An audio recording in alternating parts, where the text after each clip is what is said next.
In a quiet village nestled between rolling hills and lush green valleys, a peculiar child was born into a humble family. Her name was Zara, a name that meant blossom of hope, though to many in the village she was seen as a curse. Zara came into the world without a mouth, a feature that stunned the midwife, her parents, and anyone who laid eyes on her. As a baby, she did not cry. She simply looked around with wide, curious eyes. Her parents, Ife and Chima, were heartbroken at first, worrying about what kind of life she would lead. They feared that without a mouth, Zara would never speak, eat, or sing like other children. Yet to their surprise, Zara thrived. She grew strong and healthy, nourished by a mysterious energy that seemed to surround her. Her parents, deeply religious and loving, believed she was a gift from the gods. They accepted her wholeheartedly, even though the world around them did not.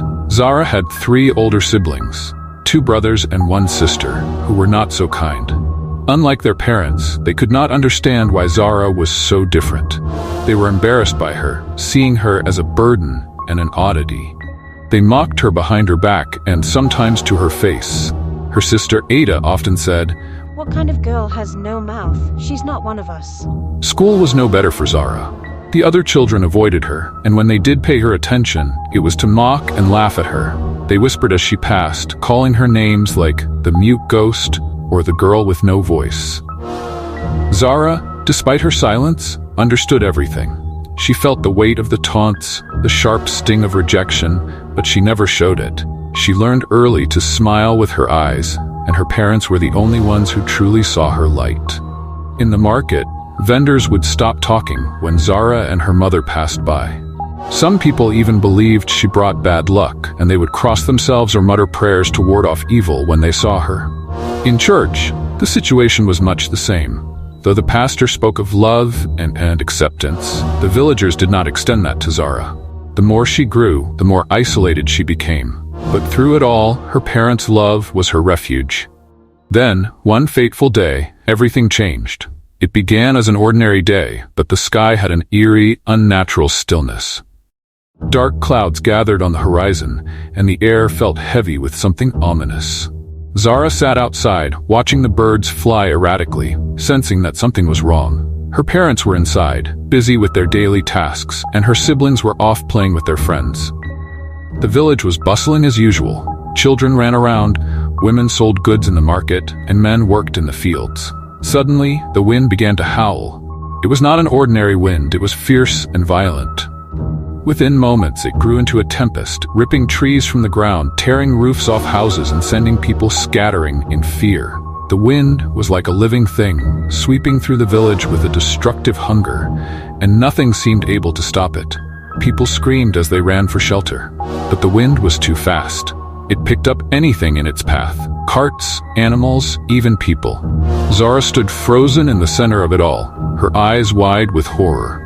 She saw the market stalls overturned, the church's steeple snap in half, and villagers thrown about like leaves in a storm.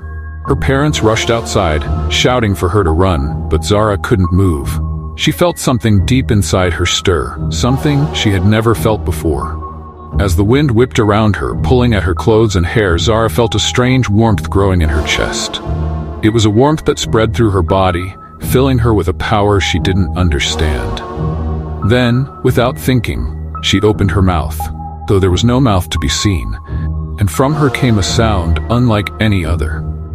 It was not a cry or a scream, but a voice, deep and resonant, a voice that seemed to come from the very earth itself.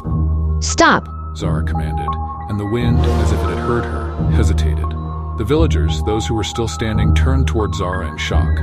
Her voice, though unseen, echoed through the air, cutting through the chaos like a sword. With another word, enough, the wind began to slow, its fury abating. But it was too late for some. The storm had already claimed lives, destroyed homes, and ruined the crops. The village was left in shambles, but those who survived knew it could have been worse. Much worse, if not for Zara. After the wind finally died down, the village was left in a state of confusion and awe. How had the girl with no mouth spoken? How had she stopped a wind so powerful that it seemed to come from the gods themselves? Some whispered that Zara was a witch, while others believed she was blessed by the gods. But whatever they thought, one thing was certain: Zara was no ordinary girl. In the days that followed, strange things began to happen. People who had been gravely injured during the storm started to heal, and those suffering from long-standing ailments found themselves cured. It wasn't long before they realized that Zara was the source of these miracles. Her voice, which had once been silent, now held the power to heal. At first, Zara was afraid of her newfound abilities. She didn't understand how or why she could do these things, but her parents reassured her. They believed that the gods had chosen her for something special, something bigger than anyone could have imagined. Word spread quickly, and soon, people from neighboring villages came to see the girl with no mouth, hoping for a cure to their strange and incurable sicknesses. Zara never turned anyone away. She healed the sick, mended broken bones, and cured blindness. Her parents, once poor and struggling, became wealthy as gifts of gratitude poured in from those she helped. Yet despite their newfound wealth, Zara's parents remained humble, continuing to love her as they always had. They never took more than they needed, and they used their fortune to help rebuild the village after the storm. As the years passed, Zara's power grew. She became known as the Silent Healer, and people traveled from far and wide to seek her help. Yet Zara never forgot the day of the wind, the day her voice first emerged. It was a day of destruction, but also of transformation, both for her and for the village. Her siblings, once ashamed of her, now treated her with awe and respect. They regretted their cruelty, though Zara, ever kind, held no grudge. She understood that fear and ignorance had driven them to mistreat her, and now that they saw the truth of who she was, they changed. But Zara's greatest power was not her ability to heal others. It was her ability to forgive, to love, and to rise above the mockery and hatred she had once endured. In her silence, she had found a strength that no one could take from her, and with her magic voice, she had given her village hope, healing, and a future. And so Zara, the girl who was born with no mouth, became a legend in her village. She turned pain into power, rejection into redemption, and silence into a song that would never be forgotten.